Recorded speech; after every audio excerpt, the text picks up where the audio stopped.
drawing the body contact by Abasi Thompson there.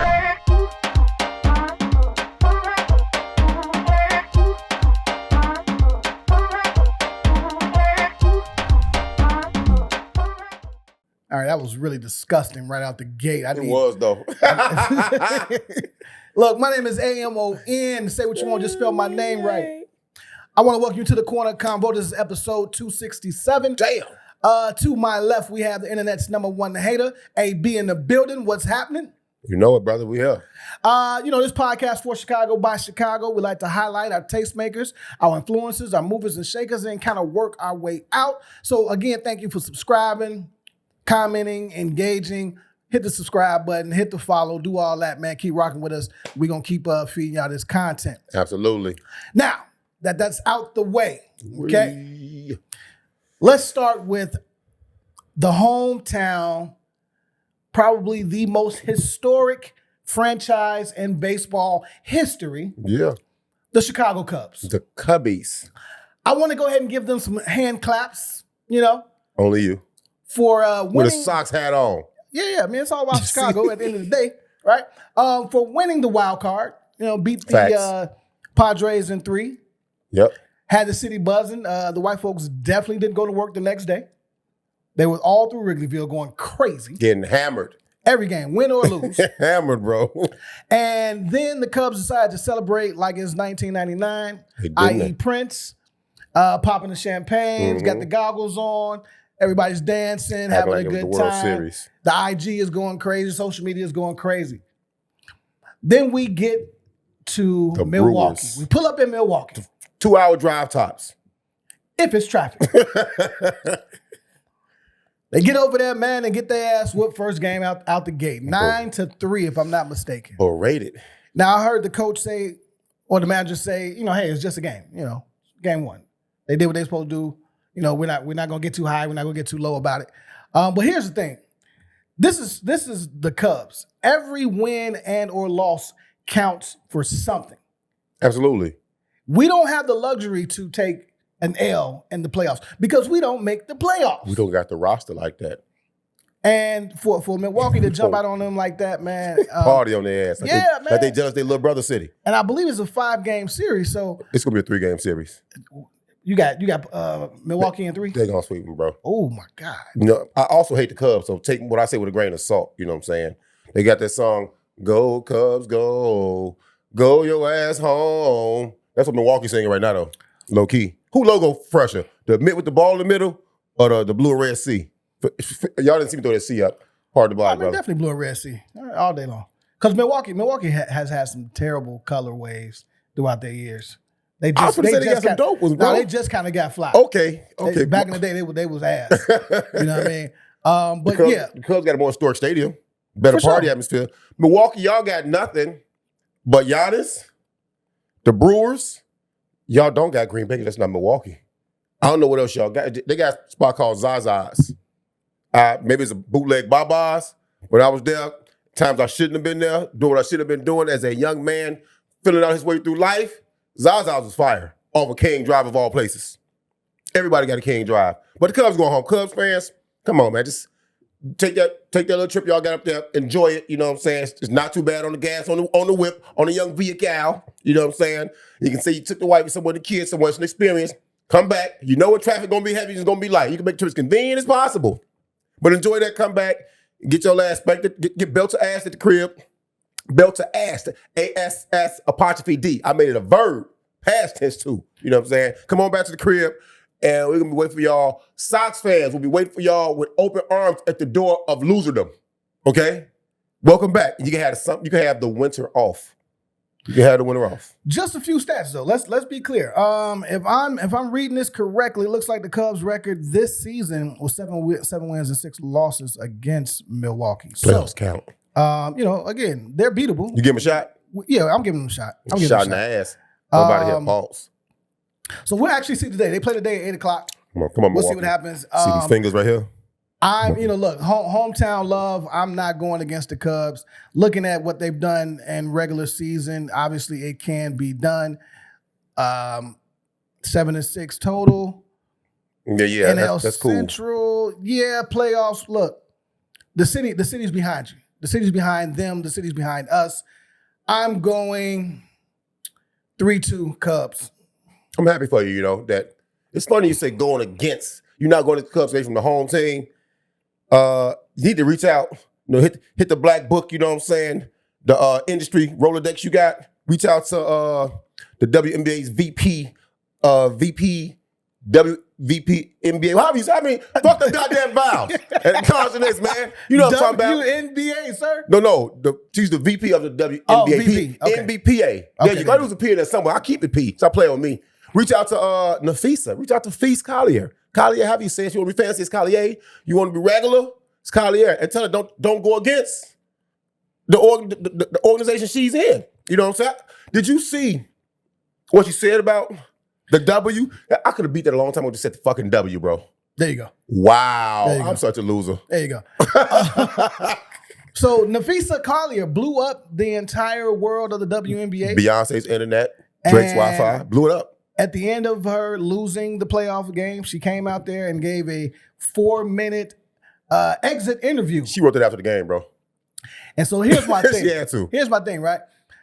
When I don't have a problem with what she said. All right, cool. If the truth is the truth. It is what it is, right? They're trying to make sure they get paid next year with this CBA, right? Right. What I do have a problem with is you've been feeling this way a long time. And Why do you say that? Well, because it felt premeditated. You didn't go back in the locker room and type this up. This was already in your back pocket. It's been in your locker room. Believe black women. I believe it's been in your locker room the entire year, and you've been waiting on the perfect opportunity, or at least since All-Star break. It was very poignant, very direct. You know what I'm saying? No clerical error. Hey, at least you don't talk like us. That shit was perfect. Yeah. Perfect. Delivered it in the right tone and everything. So those of you who don't know, basically she came out and called out the WNBA commissioner, Cathy Englehert. That's her name? Yeah. I was calling this chick Patty Hearst since I heard the mother. I don't know why. They both old white women to me. You know what I'm saying? She came out, said she's the worst leader in WNBA history. Had a lot of different complaints and truths. She spilled some tea about inside conversations. Snitching. Yeah, definitely. But here's the real thing. I believe Napheesa understands that whether their conversations were private or public, Cathy isn't her friend. And when it comes down to contractually handling business, Cathy's going to have to make some tough decisions. And it's not going to be based on the fact that I was kicking it with you or having dinner with you and your family. So you got to kind of bomb first, strike first. And Napheesa made a tough decision too, yeah. Yeah. I thought it was very interesting how she compared her league, Unrivaled, to the WNBA as far as the commissioner. Right. And her husband's actually the commissioner of that league. And saying, hey, I haven't heard from her since I got hurt. I think she hasn't heard from Cathy since she got hurt. Or something like that. They not friends though. Exactly, right? But her comparison was her husband, who's the commissioner of the Unrivaled, is a little bit more personable with players. And ain't she the co-founder too? Yes, she is. Her and Breonna Stewart? Yes, she is. You don't see a problem now? It's a conflict of interest, absolutely. Oh I'm interested to hear what you have to say. Oh my God, bro. Like, in the words of the great animated philosopher Gangsterlicious, I don't care if you tell Publishers Clearinghouse in the book, or you tell the feds, snitching is snitching. That conversation, her and Engelbart, what's the chick name, bro? Cathy Englehert. Cathy, whatever. Cathy, you back to being Patty Hearst. You know what I'm saying? The conversation y'all had was private. You know, when I talk to you off the record now on the show, what we have lots of times never makes it to the show because that's between me and you. What she did knowingly, she knew, like you said, she knew she was going to take that conversation, weaponize it, and use it as ammo when she let the switch go in that exit interview. She absolutely knew it though. And I know you should feel, you should believe, you should understand. This is very problematic because the things you are saying, you are the VP of the W's Player Association. I won that time. You know what I'm saying? You are the VP of the W. This is whooping my ass this morning, bro. The W. Okay, the W's Players Association. All right? So you have their best interests in mind. It's kicking my ass this morning, bro. So you got interest in there. You're supposed to do what's in the best interest of that league. You're also co-founder of Unrivaled. So you want to do what's in the best interest of that league. So while you're talking about money being made in Unrivaled, player treatment in Unrivaled, relationships and comfortability in Unrivaled, that's what they do well, and you shitting on it. And you are shitting on the fact that the WNBA does not do this well. Are you sabotaging? Are you trying to steal plays? I think that's very, very dangerous, though. Very dangerous, because Unrivaled is 3-on-3. You know, this is 5-on-5. Are there enough spots? Are they made to build the league up fast enough? Make the arrangements. Y'all got that Saudi money coming in. Make the arrangements to move everybody if this comes, because they are in contract talks, right? If these contract talks don't go right, bro, you know what? People are out of jobs. You're not getting paid. And I'm sorry, if you don't know how basketball works, just because the W shuts down don't mean all them girls gonna get a job somewhere else. Ain't no spots overseas on all them teams. Ain't no spots in their rival. Some of y'all gonna be broke, and some of y'all ain't got them brand deals. Some can fall back on them brand deals and be good. They might live off that money. You know what I'm saying? But check this out. I think the more interesting part of that conversation was when y'all can't help but bring this lady's name up, because she's the actual great white hype and great white savior for y'all. She did that when nobody wanted, y'all viewership was going up. Let's give y'all that. Ain't no hell in this show. We only hate when y'all hear something that y'all don't like, but it's the fucking truth. All right. Caitlin Clark's name had to come up. It had to come up. You know what I'm saying? Caitlin should be making more than $60,000-$70,000 a year. And they say Angel. No, not the white lady again. Amy Reinhardt. Amy Winehouse. Okay. Amy Winehouse, mama.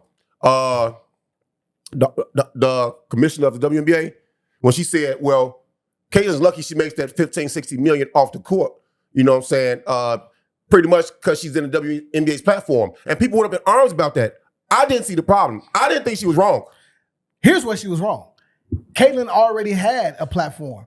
The NCAA gave her a platform, and she had her money already. Okay. So she didn't need the WNBA. She was going to eat. So don't act like Angel, Cathy, Caitlin, right? They didn't already have motion. Did you name the same two players?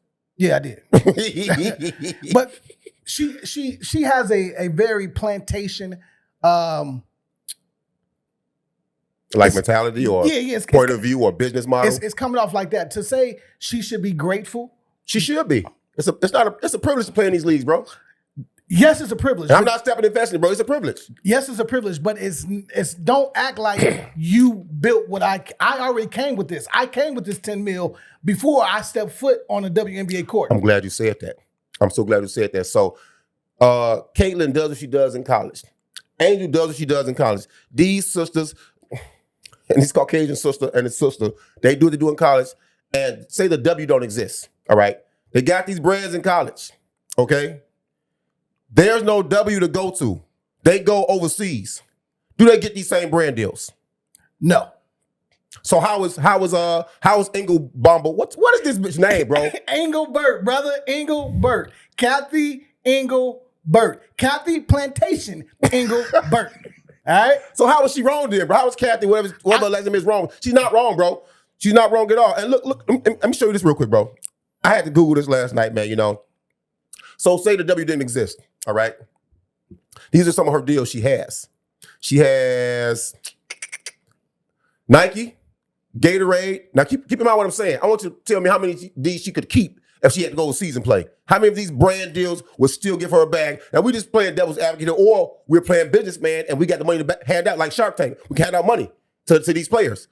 Nike, Gatorade, State Farm, Buick, Wilson, Xfinity, Topps, the sports cards, Bose, H&R Block, Hy-Vee, in Indiana. That's so, because she's from Indiana. Hy-Vee, Gainsbridge, and Lilly. How many of those brand deals don't she have overseas, bro? So I think Cathy, whatever Plantation Cathy's, that's her name now. Plantation Cathy's opinion and words were straightforward. They might have hurt a little bit, but they were not incorrect, bro. Fair point. But she made it seem like without the dub, she's not who she is, right? Because let's also factor in, if Nike gives her this deal knowing there is no dub, they still understand the value of this player. She keeps that. I think she keeps that deal. Okay. That's one thing she keeps. And so with the power of social media, I mean, look, you're overseas. Yeah, you may not be televised, but you can still sell shoes. over there. The American market is the one to get pimped, bro. It's the one to get pimped. It's the one to get pimped. So when people say, we can go somewhere else and make this money, it ain't always like that. She keeping the Nike. I think she keeping the Nike. I think she keeping the Gatorade because motherfuckers get thirsty during the game.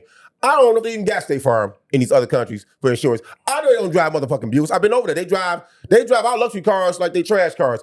I remember I was overseas playing ball in Germany, and it was Mercedes-Benz garbage trucks, bro. I was like, what? No, this is nothing. This is nothing over here. The stick shift was cheaper than the automatic, than the manual. It was mind-boggling from a kid from out west. 290 winner, baby. Stop playing with me. I think she keeps. Who the fuck on Wilson overseas? That's just the basketball. Xfinity, do they have cable over there? I'm being a hater now. I don't even got basketball and baseball cards. H&R Block, do y'all file taxes? Is that just an American thing, bro? I don't know. Hy-Vee, that's only in Indiana. She don't got that. Lily, she don't got that. Gangrel, she don't got that, bro. Some of that money's gone. I know Nike's the biggest deal. She might keep that on Nike and Gatorade. Play ball and get thirsty. I don't like the position she chose in responding to some of these things. Is this messenger? Is this a messenger message type thing? If so, that's not fair, bro. If she's right, she's right. People don't like how we keep the truth sometimes, dog. I'm just saying, I don't like it. I think if you are in partnership with the players make the league just like the league needs the players, right? Okay. There should be a balance there. And I don't know if that is the right way to run the league as a commissioner, to ruffle the feathers unnecessarily and act as if you are the end-all, be-all of what's going on in WNBA. I understand that. You know how some things, in the words of Drake on Hours of Silence, I got about 9 caskets they need to bury me with and all my secrets. Napheesa, that should have went to the grave with you. Or your trusters, that should have went to the fucking grave with you. You weaponized. Now, you know what? I hope that shit backfire now. Hope it backfire. Hope you have to stand on y'all business. And this is not hate for the W. Stand on y'all shit. The NBA's locked out a couple times. Y'all want to go through what the boys go through? Here we go. Stand on it. Let's get to it. Well, speaking of standing on business, end up in it. Our guy, Shedeur No Slander Sanders. Shedeur Shakur, No Slander Sanders, baby. He's been getting again all of the media attention. All attention. Right? 5th round pick. QB3 on the Cleveland Browns. Shouldn't have been 5th round. What's my man name that has a twin in the Rex Ryan. Rex and Bob Ryan. Two said fat he boys. doesn't sit in the front whole time. Every video he's at the front of the class studying, right? So where are you getting your information from, right? Everybody wants to question him. The camera's in his face after every game, after every practice. And in his latest interview, he said nothing. He pantomimed. Literally. What you say? Say it again. Pantomime. Woo! Yeah. Hey, hold on, dog. Hey, that's my brother, y'all. He ain't no cornball. He's the master. So he just mouthed a few words, but nothing came out. Right. And the media went crazy. And so for me, I love the petty. Let me be clear. Let you know what side of the fence I'm on. He's a 23-year-old kid. At the end of the day, his father is Deion Primetime Sanders. Another fact. No matter what he says or does, it's going to be scrutinized. Another fact. He took the page out of the running backs Marshawn Lynch book. I'm only here so I don't get fined. There you go. This is a remix. This is a 2.0 version. Now, there is a thing called playing the game. And I think maybe this was a mistake or a misstep. You put them together. I understood you. Okay. But at the end of the day, I don't have a problem with it. He's 23. He's going to make mistakes. And fuck it. He knows his value. Yeah, he knows where he at on the depth chart, on the bench. And let's say is it Dylan Gabriel? Let's say he gets hurt. Yeah, whatever his name is. And then they slide He Flacco. He lost yesterday. How about that? Yeah. And then they slide Flacco back in. Oh my God. What did he gain or lose, right? If he's still playing the game and he says, hey, look, I just want to support my team. I want to get better, yada, yada, yada. Does that move him to QB2? Do they give him a shot? No. Because the truth is, whoever the starting QB is, they tailor the offense for that QB. They switch the packages up, yeah. You're right. So if they happen to move him up to QB1, or he finishes a game if Gabriel gets hurt, that system is built for Gabriel, not for Shedeur. Tailored to their strengths, yep. Right? So maybe him still being a QB3 position is still good for him. So when they say, okay, they announce, all right, Shedeur is our starting QB starting next week against whomever, the playbook is for him, to his strengths. I don't know. I don't have a problem with it. I think y'all making a big deal out of it, and it's not that big a deal. You said it all, dog. They just really doing it because it's him. And, these talk shows and talking heads need something to talk about. You'll get the Lakers, you'll get the Cowboys, you'll get any kind of athlete that's gotten in trouble. You'll get somebody in the holdout. You'll get whatever playoffs is on, and you'll get the hottest player, probably in all the sports, talking-wise, with Shedeur Sanders, bro. Dear Rex Ryan, like, I had to look like, when are we going to get away from shut up and dribble? That's basically what he said. Shut up and dribble. Like, bro, come on now. We're not in them days, but we ain't got to do that. You know what I'm saying? That's that old guard bullshit. So I looked up Rex Ryan's record overall because I remember as a long-time resident Patriots fan that lives in Chicago, funny as that may sound, give me Chicago's mild sauce and give me New England's clam chowder. I'm happy. Wings and soup. You know what I'm saying? A homeless man's dream. His record was 65 and 68, right? That's a losing record. Although his playoff record was 4-2, they all came in with a stellar defense with the Jets, though, with Bart Scott and all them people was doing it, Darrell Revis Island. They carried you, my boy. He also coached in Buffalo. Let me tell you what quarterbacks Rex Ryan had. King of the butt fumble, Mr. Stabber, old man in Indianapolis now. Mark Sanchez. You have Mark Sanchez, buddy. Trash. You don't know what a good quarterback is. We don't know him, but Geno Smith, the homie. He making it, man. He made it after all the injuries made. Come on now. We gonna root for Geno, but you had Geno Smith. You still had a losing record. All right? I cannot shit on E.J. Manuel. All right? Good quarterback. You still got a losing record. Potential is always better when it's younger than what you got in hand. I'm taking Shedeur over all them. And I ain't even seen Shedeur prime yet. Hate me for it or not, call me goofy, whatever. I'm taking it. So why would he listen to you? You haven't had a good quarterback. You haven't seen a good quarterback unless you was going up against him. And he was busting your ass. Period. You already said what Sanders could have did better, dog. I think the pluses about probably playing Shakur is he's played winning football. He comes from lineage. He had the GOAT helping him become a quarterback in college. I don't know if they was paying for it or not, but there was the rumor that the GOAT was helping him. His star power definitely hurts him, man. Flacco should have never started, bro. Facts. Plain and simple. He should have never started. Shedeur should have never been 5th round. Cleveland is just goofy all around without LeBron James. Period, bro. It's the only time I'm going to agree with. You know what? The more and more they fuck over with Shedeur Sanders, bro, the more and more I'm rolling with Joakim Noah. But who the fuck want to go to Cleveland, bro? You know how hard I am against that statement, bro. True. So, Shakur Sanders, brother, look here. The Shedeur watch is officially closed for now. But we'll be back next week telling you how Gabriel lost again, what Archman ain't doing right in the NCAA. Because I'm still watching him. Because if y'all got this man on a pedestal and y'all saw what Shakur did in college, I got questions I need answers to. Texas is looking real bad with him out there starting. Let's keep it a buck. Because they boo-boo from the jump, bro. They boo-boo from the fucking jump. You already know that. Let me introduce something. Let me introduce y'all to something. In the wonderful world of college football, we had a NCAA record broken by a black quarterback from Western Carolina. Taron Dickens. He just broke the NCAA record for the most consecutive completions in a single game. He completed 46 consecutive passes. That's a lot, bro. That's a lot. That's a lot. Did they win? Yes, they won. It was against Walford, too, I think. Yes, it was against Walford. I think I saw it on the ticker at SportsCenter. 422 total yards with 3 TDs. Wait. Let me get my calculator out. Hold on. I want to see how this offense was running. 46 completions in a row. If I do, my math is wrong on national television, national pocket television. Don't hold me down. 460 what? 60-some yards? 422 total yards. 422 total yards divided by 46 completions. 9 yards of throwing bad. Hey, okay, I'm going to shut up. There's no hate there. There's no hate there, because if he was just running screens the whole game, you know what I mean? And then my man was getting yards after the catch. You know what I'm saying? That's different. No, my boy, black quarterback again, man. Shout out to Taron Dickens for that. Absolutely, that's amazing. That name brother. Real close though, bro. It's amazing. And I want to introduce y'all to somebody else that y'all should know. Who this is? Harpo? Another black,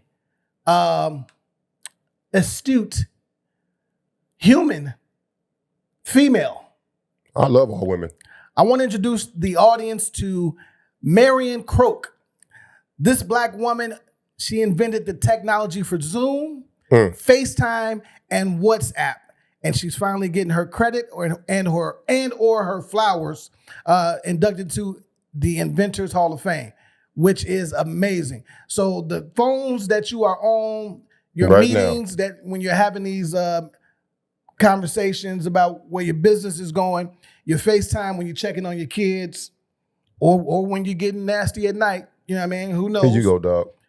Again, you can credit Marian Croak, the first Black woman to invent these wonderful technologies that we use. I ain't got a lot to say about it, dog, but I'm looking like if she invented that, she got to have it back. So, of course, you know, I started pocket watching, and I looked up her net worth, and her company bring in $1.1 billion a year, and the net worth is like about 420, I think I made 600 million a year. That is grossly underpaid. That's disrespectful. Because you have fights between Apple and Samsung about FaceTime. You know, Samsung got Google Meets. Apple got FaceTime. You got arguments about that green and blue little box or whatever the fuck that is that pops up when you send a message and see it or whatever. That's not a lot of money. I think we should protest. Y'all want to protest? Y'all want to protest ICE and this bad boy? You want to protest, transgenders being in sports? Y'all want to protest? Protest this shit right here, though. Where would y'all like be without this sister's invention? Without her creativity, I wouldn't be nowhere. Young Thug wouldn't even get out of jail because you know what? They said all this man calls on FaceTime. They couldn't trace none of the hits. None of that shit, bro. Thugger. When you get your bag, bro, holler at Shorty. Look at her looking out for the Black community. You know what I mean? Look at her. Anybody looking out for the step, you funny, dog. Look, that's for the more you know. Yeah, we're gonna call that the more you know segment, man. Greatness in black history. Hey, get that girl her bag, man. Get that sister her bag. You know you want it. All right, before we get out of here.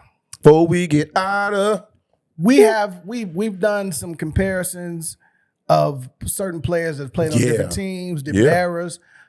We've done Kyrie, we've done LeBron, we've done KD, and we wanted to wait a little while before we got to arguably. Come on home, bro. Come on home today. Come on home. The GOAT of this thing called basketball. Black Jesus is what some people call him. I believe we're both wearing his shoes today. Facts. It's kind of what we do. Mine's are better, though. Yeah.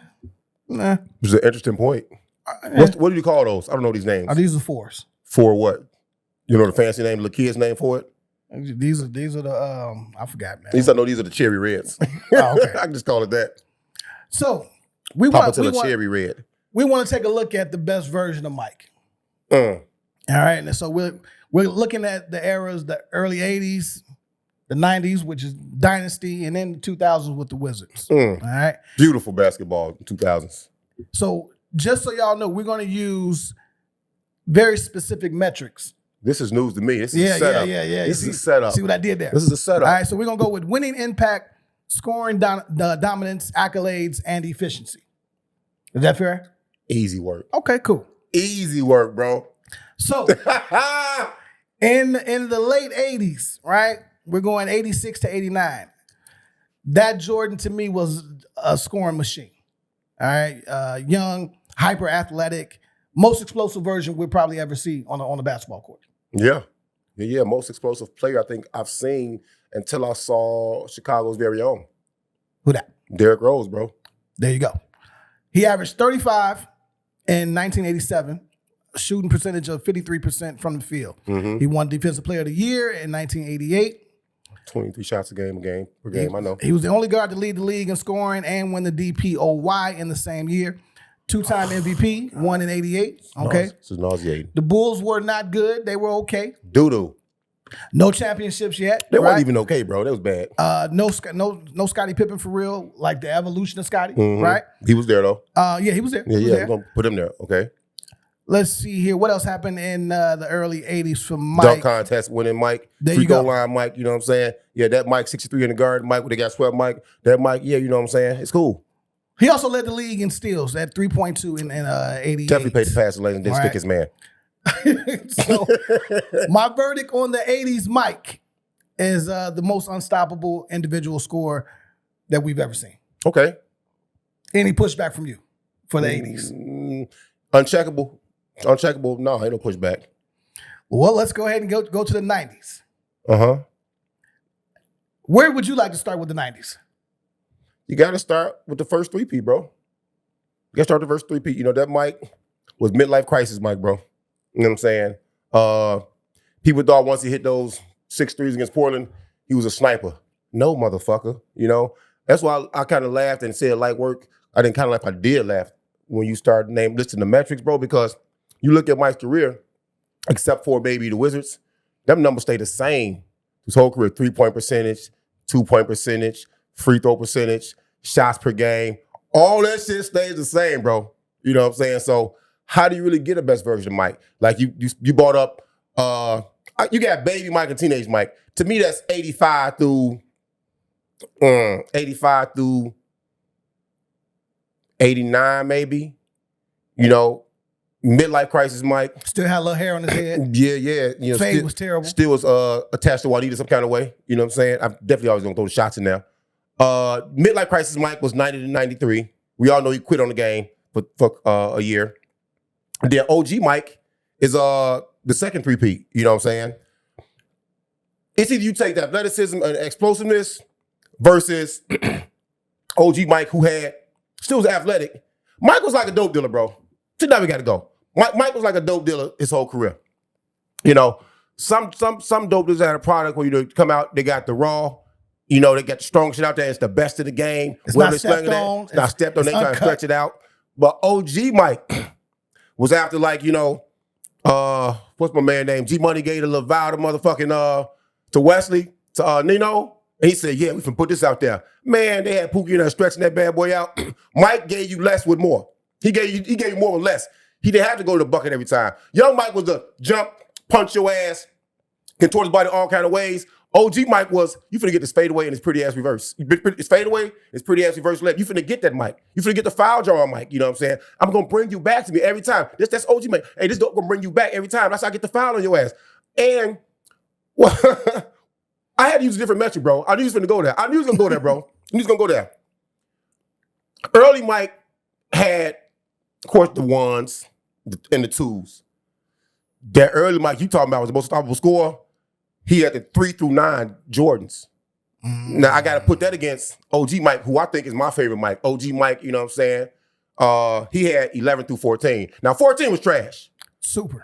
But I think the 11s and the 12s and the 13s could come back and beat the 3 through 9s, bro. I had to go there with it, you know what I'm saying? So it's tough, bro. It's tough. I got OG Mike. If I really have to be serious about it, I'm being least serious right now. My most serious comment is coming next, bro, okay? Just so you know. I'm being very serious. But OG Mike, man, he had everything. People say IQ. No, man, Mike had it. People are born with it. And when you are the star child of David Stern's NBA, you are handpicked. You're going to get all the treatment from the league. And I take OG Mike because of this. They didn't cater the rules toward Michael Jordan, the young baby Mike, teenage Mike. They didn't do that. They catered them rules toward OG Mike, where illegal defense. You see so many countless amounts of times, bro, where the rest of the defense is on the other side of the goddamn court and Mike over by himself. If you can't get 30 and you a killer like that, bro, something's wrong. Imagine Kobe with that. Imagine AI. Imagine these players with that. He's the dynasty king for that era. Okay, No from 90 to 98, right? I'm dynasty king. He mastered the mental game. He built the empire, became the ultimate closer and leader. We're talking 6-time NBA champion, 6-time finals MVP, 5-time league MVP. He averaged 30.4, 6 boards, almost 5 assists, shooting 50% through the 90s. All them years, right? All those years. So how you pick a best version of Mike then, bro? How do you pick a best version? From baby Mike to OG Mike, bro, the number of shot attempts a game, I think the lowest shot attempts he had per game was like 18 or 19 his rookie year. Then he told everybody, hey, they here doing drugs, y'all. They said, oh, we got to get this Negro the ball so he can shut the fuck up. Let him shoot himself to sleep like, you know, you let baby cry himself to sleep. Let Mike shoot himself to sleep, goddammit. And he won't tell us no more. But he got 23 shots a game after that for his entire career. He shot the highest. Second 3P Mike shot the highest in threes. But people say, oh, he shot 50%. He shot 47%. He was shooting 2 a goddamn game. He can't go 1 or 2. He can't go 1.5 or 3. He the GOAT, right? Come on now. So if I'm a player coming in at the end of the era for Mike, we're talking the legend, the teacher, all right, the Wizards Mike. You bust his ass. 2001, 2003. Kill your man. He's older. I don't He's see slower. that. Don't be out there. But he's still surgical. All right. He dropped 43 at the age of 40. The oldest player to ever do that. This is glazing. I'm just calling like I see it. He averaged a dub at 39. All right. How many shots you shoot a game? 2 times. It don't matter. Same thing though. Here in Washington, I'm putting that bitch up. Was Stackhouse there and Rip? Yeah. Okay. What I'm saying is, at the end of the day, that was courtesy Mike right there. You know it, right? For sure. Courtesy Mike. But gave him an all-star over Vince Carter. That man started with VC half amazing. The nerve of you motherfucking NBA players and fans. I hate y'all. If I'm a new guy, do I want to play with this Mike or do I want to play with OG Mike? Do you want to win or not? Absolutely, I want. Or you are in it for the memories? I play with Mike, y'all. For me, if you're a player, anybody attached to the Mike story makes you great. OG Mike. You imagine the bitches that's outside the hotel, the locker room, the free meals y'all got, the free cigars, the free liquor. All Mike did was drink and smoke and gamble. The credit line you would get at the casino because you with Mike. Of course, you're gonna be his punching bag. You had to carry his bags. You know, you getting the leftovers. Mike getting everything first. Not saying Mike was a cheater, because we all know black men don't cheat. He picks the most average looking white tea women and marries them and then divorces them, or Columbia, whatever these chicks is. You know, black men don't cheat. We do what we do, but we don't cheat. Call it what you want to call it. You playing 2K, which one you grabbing? Pause. I don't even know, bro. I don't play 2K, dog. You know I'm not smart to play 2K, bro. I don't know. What's the freestyle stick? Up here? Yeah. Or one of these. I play Mortal Kombat, though.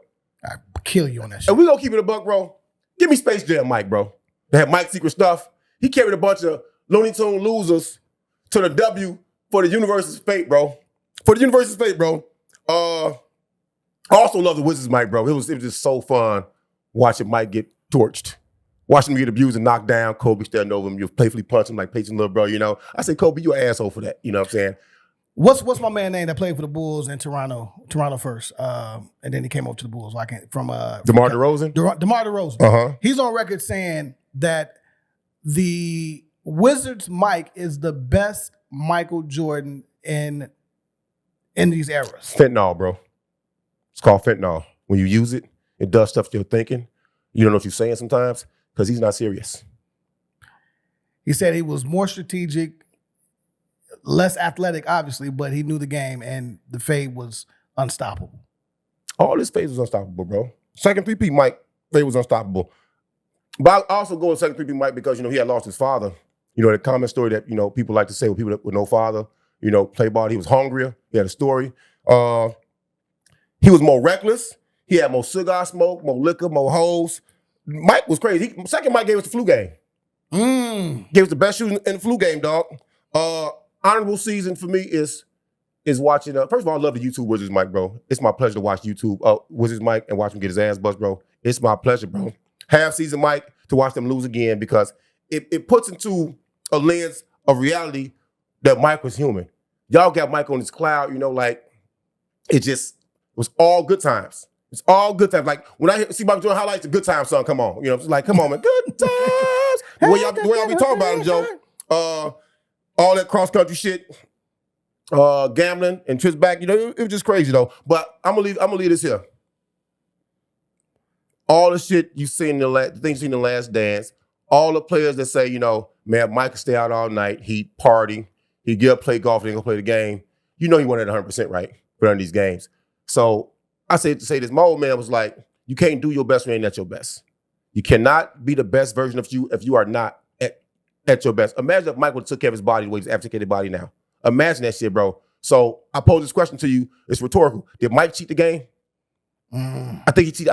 I think he cheated the game because imagine how much better he could have been with that million on his body, however much it is on his body every summer, instead of $1 million in the casino. It's a fair point. There's no best version of Mike, dog. It's what you prefer. I would agree. Except for no argument here. Before we got here, your boy Diddy. We finally had him. Yeah, for dancing now. We finally got a verdict on Diddy. They're giving him 50 months. And then he's out. Plus time served. Yeah, you know. and then he's out. What are your thoughts on the verdict? Fuck it, man. A jury of his peers have spoken, bro. The charges, they really held him with them prostitution charges. I think they held him on. They said 11. They whacked the shit over the head, beat it down to folk. They said the judge is an asshole. But fuck all that. Diddy, you cool. I propose a trade. For those that want Diddy to get them 11 years, or 20, I think it was like more so like 22 years, it could have been total. Y'all take Diddy for them 22 years. Release Robert Sylvester Kelly. Swap for them 22 years. R&B game needs them. We missing the R&B. Rap is okay. The females are at an all-time high, kicking their rap, kicking their shit on the microphone. I'm not saying R&B sucks. But R&B definitely needs an injection of what that man can get at the game. Diddy, you just put beats together, pick people, beat them up, have freaky parties and all this shit. Go do this shit in jail, all right, for 11 years, 22 years. Give us Robert Sylvester Kelly for 11, 22 years. And when his time is done, if you're not happy with R. Kelly's behavior on these streets, take him back. Swap. I mean, just let us know. I don't know about y'all. I love R&B. I love that shit, bro. I miss putting in a disc, a R&B disc, or now picking the artist on Apple or Spotify and not having to skip. I ain't heard an unskippable R&B album in a while, bro. I need that action. And you feel like Kels can deliver that? He can do that. Do you can put on R&B when you're having sex with your girl anymore, bro? It's been a while. Joe. It's been a while. Kels, this is not helping your case, Kels. Damn. It's been a while. Kels, get behind that wall, man, and go ahead and drop something. You know what I'm saying? What? Ugh.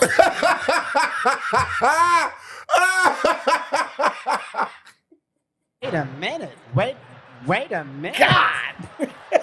Wait, first of all, you're not going to speed past that like you didn't just say what you just said. Well, we want to thank you for pulling up this week. This is episode nasty little boy. Come on. 267, man. If you didn't like this episode, pick another one. You almost made it, bro. You almost made it, dog. Nigga said, get behind that wall and drop something. Do not cut that shit out, nigga.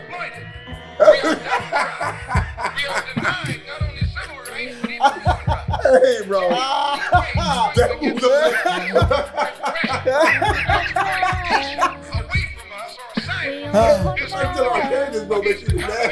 My bad, team.